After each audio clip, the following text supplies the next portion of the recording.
Hello, sports fan. This is Stephen here with Sports Choice Plus. I'm bringing you a very special breakdown.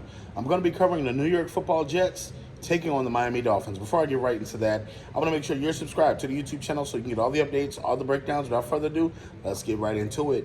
The Miami Dolphins squandered an opportunity not only to possibly lock up a playoff chance, but winning the AFC East would have been more fruitful. It would have been more special, but they still have an opportunity to do so.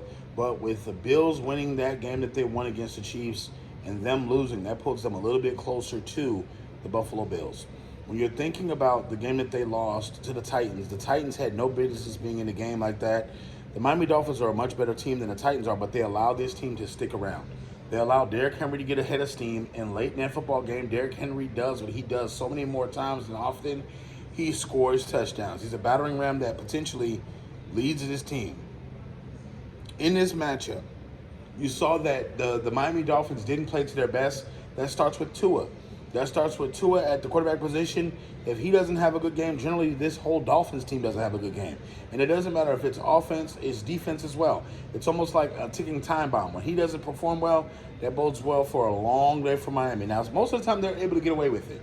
Most of the time, their talent level on their offensive side of the ball, even if they're having a bad day, is enough to offset anything that they have coming. But in this game here, with Mr. Wilson playing like he played in that last game against the Houston Texans, the Jets are a different team when he's playing like this.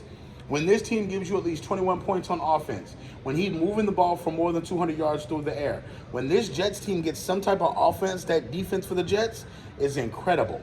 Because you got to think, they don't have to stay on the field as long.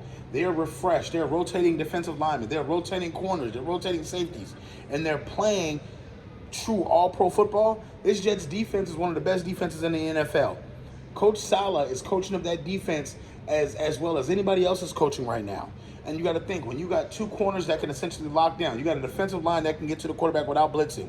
You got linebackers that play that tight end / wide receiver slant area well. You got safeties that are quick to catch an interception.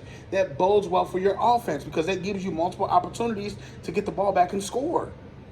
Now, if Zach Wilson can play like he played last week, mind you, he turned the ball over a little bit, but he still was aggressive with the football. He was aggressive going to his best players. He was getting the ball in their hands and allowing them to move the ball. When you get the ball in playmakers' hands, whether it be a wide receiver or running back, good things happen. Touchdowns happen. Field goals happen. Moving the chains happen. Your defense gets rest. So when you're looking at this game here, you want the Jets to push the pedal to the metal because they're going to have to score to keep up with Miami. Remember the last game? It was a Hail Mary that turned the tide for that game. So yes, the Miami Dolphins won that first matchup that they had, but the Jets were in the game every step of the way until that last part. So in this one here, I expect the Jets to come out with that same kind of energy.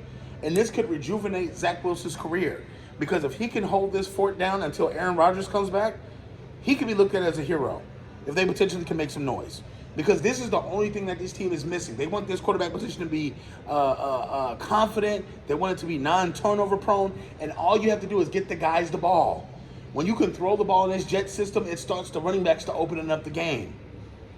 And you got to think, what better to do to keep the Miami Dolphins on the sideline but running the football, eating the clock up, making sure that Tua does not hit the field so many times. Because Tyreek Hill, he doesn't need 10 plays, 100 yards to do something. He can get it in one play. So the Jets are outmatched on offense on this one, but hopefully their defense will show up. I'm picking the Jets right now. I think that I'm confident in the Jets. I like what they did last week against the Houston Texans and the young, hot commodity that is C.J. Stroud. But I think that right now, this is the time for the Jets.